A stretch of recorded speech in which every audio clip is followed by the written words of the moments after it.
తాకట్లో ఉన్న మీ బంగారాన్ని విడిపించి ఆ రోజు ఆన్లైన్ రేటుకి కొంటాం. Sharma gold company.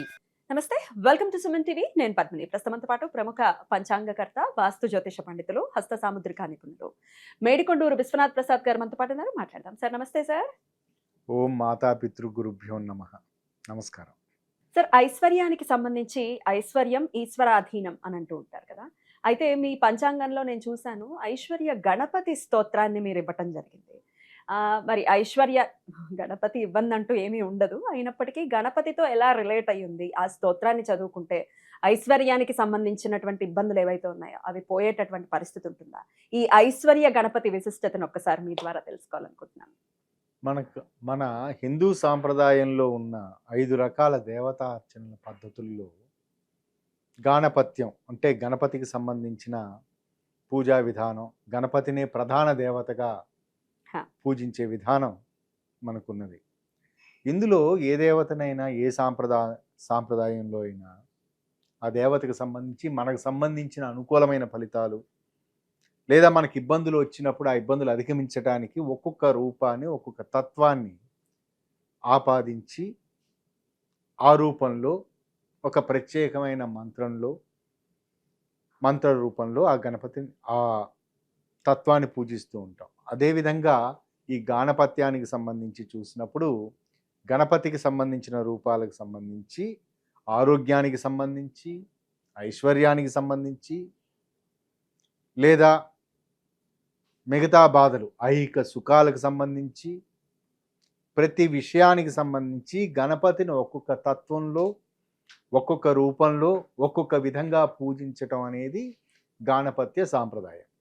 ఇందులో మీరు అడిగిన ఐశ్వర్య గణపతి అనే తత్వానికి సంబంధించి, ఐశ్వర్యము అంటే సహజంగా మనం ఐహిక సుఖాలకు సంబంధించి అర్థం చేసుకునే విషయం ఆర్థిక పరంగా డబ్బు అని. కానీ మనం ఫండమెంటల్గా ఇంకొంచెం జాగ్రత్తగా ఆలోచించినప్పుడు మనకు చిన్న తెలుగులో నానుడు ఉంది, ఆరోగ్యమే మహాభాగ్యము అని. ఖచ్చితంగా చిన్న చిన్న అనారోగ్య సమస్యలు, పెద్ద అనారోగ్య సమస్యలు, ఏ అనారోగ్య సమస్య వచ్చినా వైద్యులను సంప్రదించడానికి లేదా వైద్య విధానాలు, ఔషధాలు, మెడిసిన్స్ ఇవన్నీ వాడటానికి విపరీతమైన ఖర్చులు అవుతూ ఉంటాయి. ఈ రోజుల్లో మరీ ఎక్కువగా అవుతుంది కదా. ఈ కారణం చేత ఆరోగ్యంగా ఉండటం కూడా ఒక ఐశ్వర్యంతో సమానం, భాగ్యం. అలానే ఇక్కడ ఈ గణపతి తత్వానికి సంబంధించి ప్రతి చిన్న విషయానికి, సంతాన కారకత్వానికి సంబంధించి పుత్ర గణపతి అని, వివాహ భావానికి సంబంధించి వివాహ గణపతి అని, వివాహ గణపతి కూడా ఉంటుందా? ఉన్నది. మీకు గత పోయిన ఎపిసోడ్లో త్రిపురాంత క్షేత్రం గురించి వివరిస్తూ చెప్పాను. దాని తర్వాత ఎదుటి వారు దుష్ట పీడలు ఇటువంటివి ఉన్న సందర్భాలలో వారి నుంచి మనకి రక్షణ రావటానికి, దుష్ట పీడలు అంటే మనం ఎక్కువగా ఆలోచించాల్సిన అవసరం లేదు. మనం అనుకునేది దిష్టి దోషాలు ఇటువంటివన్నీ అనుకుంటూ ఉంటాం కదా. అంటే ఎదుటివారు మన గురించి చాలా మంచిగా అనుకున్నా మనకు తలనొప్పి రావటం, చాలా చెడుగా అనుకున్నా తలనొప్పిగా రావటం అనేది మనకి చాలా అనుమానాలు ఉన్నాయి. ఇటువంటి స్థితి నుంచి బయటపడటానికి కూడా గణపతి ఉపయోగపడుతుంది. అదే మనం ఫోటోల్లో చూస్తుంటాంగా, కను దిష్టి వినాయకుడు అని. దిష్టి వినాయకుడు.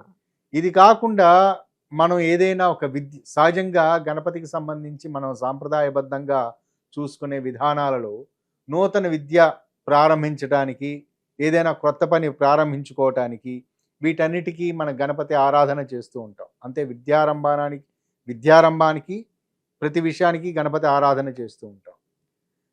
ఇందులో మనం ఈ సపోజ్ ఇప్పుడు మనం చేస్తున్న కార్యక్రమానికి సంబంధించి ఈ షో బిజినెస్ ఇటువంటి వాటి గురించి కూడా దీనికి నృత్య గణపతి అనేది ఉపయోగపడుతూ ఉంటుంది. అంటే నాట్య చేస్తూ ఆకర్షణ శక్తి పెంచడానికి ఆ నాట్య గణపతి లేదా నృత్య గణపతి ఈ ఆ బొమ్మని, అంటే ఒక చిన్న ఫోటోని మనకి ఇంట్లోకి వచ్చిన వెంటనే మన కంటికి కనిపించే విధంగా పెట్టుకోవటం వలన మనలో ఆ కళలకు సంబంధించిన ప్రజ్ఞ పెరుగుతుంది అనేది ఒక నమ్మకం. రెండవది, డబ్బులకు సంబంధించి డబ్బులు సంపాదించుకోవటానికి ఇంట్లోంచి బయటికి వెళ్ళేటప్పుడు, ఇంట్లోకి వచ్చేటప్పుడు నృత్య గణపతి రూపాన్ని చూసి దండం పెట్టుకొని వెళ్ళటం వల్ల ఆ రోజు ఆదాయం పెరుగుతుంది అనేది మరొక నమ్మకం. అయితే అప్పుడు బిజినెస్ ప్లేసెస్ లో కూడా పెట్టుకోవచ్చు కదా. చాలా బిజినెస్ ప్లేసెస్ లో ఈ నాట్య గణపతి లేదా నృత్య గణపతి అనే బొమ్మ ఉంటుంది. అంటే ప్రత్యేకంగా దానికి 2D ఏమైనా బొమ్మ. ఉంటుందా? అంటే దాన్ని ఈ దిక్కున పెట్టుకోవాలి అనేది ఏమైనా ఉంటుందా? అటువంటిది ఏమి లేదు. ఏమి- మనం మన ఇంట్లోకి మనం ప్రవేశిస్తున్న సందర్భంలో ముఖద్వారం నుంచి మొట్టమొదటి పని చేసుకొని బయట నుంచి వచ్చాము. Hmm. కాబట్టి లోపలికి ఎంటర్ అవుతూ ఉన్నప్పుడు ప్లెజెంట్నెస్ కోసం డాన్స్ వేస్తున్న అంటే నాట్యం చేస్తున్న గణపతి, బాల గణపతి రూపాన్ని ఎదురుగా చూసిన వెంటనే ఓ ప్లెజెంట్నెస్ వస్తుంది. లేదా బయటికి వెళ్ళేటప్పుడు అది మన ముఖద్వారాన్ని బట్టి ఉంటుంది, ఇంటి ముఖద్వారాన్ని బట్టి ఉంటుంది. కొన్ని సందర్భాలలో దక్షిణం వైపు పెట్టుకోకూడదని, కొన్ని సందర్భాలలో మరి ఉత్తరం ఫేసింగ్ ఇల్లు ఉన్నప్పుడు ఇంట్లోకి ఎంటర్ అవుతున్న సందర్భంలో మనకి గణపతి ఎలా కనిపిస్తాడు? కాబట్టి దేవతా రూపాలు ఇవి ఏ దిక్కులో అయినా పెట్టుకోవచ్చు. ఒక్కొక్క దిక్కులో ఉన్నప్పుడు ఒక్కొక్క రకమైన సౌలభ్యత ఉంటుంది, కానీ దాంట్లో వచ్చే ఇబ్బందులు అయితే ఉండవు. నెగటివ్ ఏమీ ఉండదు. కాబట్టి గణపతికి సంబంధించి ఇంకా డీపెస్ట్ గా వెళ్తూ ఉన్నప్పుడు ఇందా పుత్ర గణపతి అనేది వివరించుకున్నాం. దాని తర్వాత ఈ విధంగా దారిద్ర్యానికి సంబంధించి చాలా ఇబ్బంది, ఎంతో కష్టపడుతూ ఉన్నాం, కష్టపడిన దానికి ఫలితం రావట్లేదు. అంటే కష్టపడిన దానికి ఫలితం రాకపోవటమే కదా దరిద్రం. ఖచ్చితంగా పని చేయకపోవటం కూడా ఒక దరిద్రమే, లేజినెస్ కూడిన దరిద్రం. సో ఇటువంటి లక్షణాలన్నిటికి కూడా గణపతికి సంబంధించిన పూజా విధానాలు, ప్రత్యేకమైన పద్ధతులు ఉన్నాయి. ఇలా కాకుండా ఇంకా బాగా మనం వాగ్దాడి బాగా రావాలి, చక్కగా మాట్లాడాలి. ఇటువంటి తత్వానికి ఉపయోగపడేది వాగ్వాద గణపతి అనే ఒక తత్వం. దాని తర్వాత జ్యోతిష శాస్త్రానికి సంబంధించో లేకపోతే రీసెర్చ్కి సంబంధించో ఇటువంటి విషయాలకు సంబంధించి ఉపయోగపడేది ఉచ్చిష్ట మహాగణపతి. అది తంత్రరూప పద్ధతి. ప్రతి పని జరగాలి, అనుకున్న పని జరగాలి, ప్రతి ఒక్కరికి అంటే మనం మన పై అధికారులతోటి, మన కింద పనిచేసే వారితోటి చక్కటి సౌలభ్యతలు ఉండాలి. ఇటువంటి లక్షణాలకి బాగా ఉపయోగపడేది త్రైలోక్య మోహనకర గణపతి. త్రైలోక్య మోహనకర, పేరే ఎంత బాగుంది. కుటుంబపరమైన సమస్యలు, జీవిత భాగస్వామితో కానీ లేదా సంతానంతో కానీ, మన కుటుంబంలో వయసులో పెద్దవారితోటి కానీ ఇటువంటి వాటికి వారితోటి చక్కటి అనుకూలతలు రావటానికి, అనుకూలమైన పరిస్థితులు ఉండటానికి, ఆర్థిక పరమైన ఇబ్బందులు లేకుండా కుటుంబం సవ్యంగా నడవటానికి వాటికి ఉపయోగపడేది హరిద్రా గణపతి. ఇటువంటి తత్వాలు మనకి గణపతికి సంబంధించి మనకు సంబంధించిన ప్రతి సమస్యకి ఒక సొల్యూషన్ లాగా ఒక రకమైన గణపతి రూపం ఉంటుంది. అదేవిధంగా ఐశ్వర్యం పొందటం అంటే మనకు సంబంధించి ఒక ప్రత్యేకంగా డబ్బులు రావటానికి, మనం చేస్తున్న కృషికి తగ్గ ఫలితం రావటానికి, లేదా మనకు అనుకూలంగా రావలసిన అప్పులు, బకాయిలు ఇవన్నీ చేతికి అందటానికి, పూర్వార్జితాలు, పిత్రార్జితాలు వంటివి మనకి సమయానికి అందటానికి, ముందు వివరించినట్లుగా మన ఆరోగ్యం బాగుండటానికి, వీటన్నిటికీ ఒక ప్రత్యేకమైన స్తోత్ర విధానం ఉంది. అది ఐశ్వర్య గణపతి అని. ఈ ఐశ్వర్య గణపతి స్తోత్రాన్ని మనం ప్రతిరోజు రోజుకు ఒక పర్యాయం చాలు సూర్యోదయం వేళలో గణపతి రూపాన్ని దగ్గర పెట్టుకోను, లేకపోతే కామ్గా ఎక్కడైనా మనకి కాన్సన్ట్రేషన్ కుదిరే విధంగా కూర్చోను మనం అది చేస్తూ ఉన్నప్పుడు మొదటి 11 రోజుల్లోనే మొదలుపెట్టిన 11 రోజుల్లోనే దానికి సంబంధించిన ఫలితాలు, అంటే అనుకూలమైన ఫలితాలు మనకు అర్థమవుతాయి. అంత పవర్ఫుల్ అన్నమాట ఇది. ఖచ్చితంగా పవర్ఫుల్. ఒక 48 రోజులు చేస్తే వాళ్ళు ఆశించిన చేస్తున్న సంకల్పానికి కనీసం 60 to 70% వాళ్ళకి రిలీఫ్, ఖచ్చితంగా అనుకూలమైన ఫలితాలు ఉంటాయి. అది మీకు చదివి వినిపిస్తాను. అదే అడగబోతున్నాను నేను. మాకు మీరు చదివి వినిపిస్తే నేర్చుకుంటాము. నేను అది స్క్రోల్ చేస్తాను కూడా, సో దట్ చక్కగా వాళ్ళు స్క్రీన్ షాట్ చేసుకోవటము, వింటూ, అంటే చదవటం రాని వాళ్ళు కూడా ఉంటారు కదా, వింటే కూడా ఫలితం ఉంటుందా ప్రతిరోజు? ఖచ్చితంగా వినటం, చదవటం రెండు మనసుకు సంబంధించినదే కాబట్టి అది చక్కటి అనుకూలమైన ఫలితాలు ఉంటాయి. మరి మాకు చదివి వినిపిస్తారా? తప్పనిసరిగా. ఐశ్వర్య గణపతి స్తోత్రం. కైలాస పర్వతే రమ్యే శంభుం చంద్రార్ధధారిణి షడాంనాయ సమాయుక్తం ప్రవచ్చ నగకన్యక శ్రీ పార్వత్యువాచ దేవేశ పరమేశాన సర్వశాస్త్రార్థపారగా ఉపాయం రుణనాశస్య కృపయా పద సాంప్రతం. ఓం శ్రీ శివ ఉవాచ సమ్యక్ పృష్టం త్వయా భద్రే లోకానామితకామ్యయా తస్సర్వం సంప్రవక్ష్యామి సావధానావధారయ. ఓం అస్య శ్రీ రుణహరణకర్తృగణపతిర్దేవత సదాశివ ఋషి అనుష్ఠుప్ ఛంద శ్రీ రుణహరణకర్తృగణపతిర్దేవత గ్లౌం బీజం గహ శక్తి గ్లౌం కీలకం మమ ఐహిక రుణ విముక్తిపూర్వక చతుర్వర్గ సిద్ధ్యర్థే జపే వినియోగ ధ్యానం. ఓం సింధూరవన్నం ద్విభుజం గణేశం లంబోదరం పద్మదలే నివిష్ణవం బ్రహ్మాదిదేవైః పరిసేవ్యమానం సిద్ధ్యాయతం తం ప్రణవామి దేవం. సృష్ట్యాదో బ్రహ్మణో సమ్యక్ పూజితో గణనాయకః స దేవః పార్వతీపుత్రః రుణనాశం కరోతు మే. త్రిపురస్య పదార్థాయ శంభునా సమ్యగర్భితః స దేవః పార్వతీపుత్రః రుణనాశం కరోతు మే.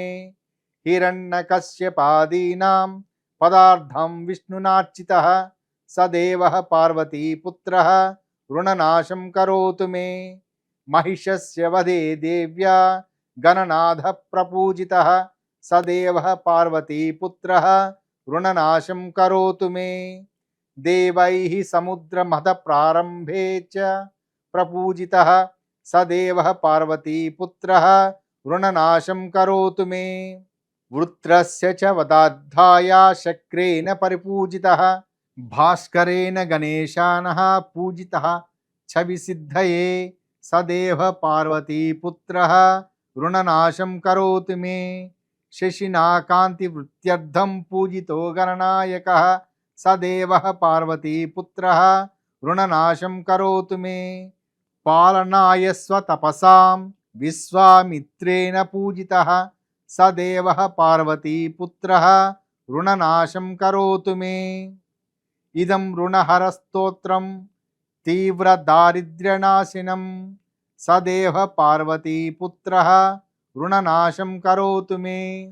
దారిద్ర్య రుణ నిర్ముక్తః కుబేర సమతాం ప్రణేత్ అస్యైవాయుత సంఖ్యాభః పురచ్చరణమీరితం సహస్రావర్తనాసత్యో వాంఛితం లభతే ఫలం. భూత ప్రేత పిశాచానాం నాశనం శృతిమాత్రకః. ఇది శ్రీ ఐశ్వర్య గణపతి స్తోత్రం. హరి ఓం.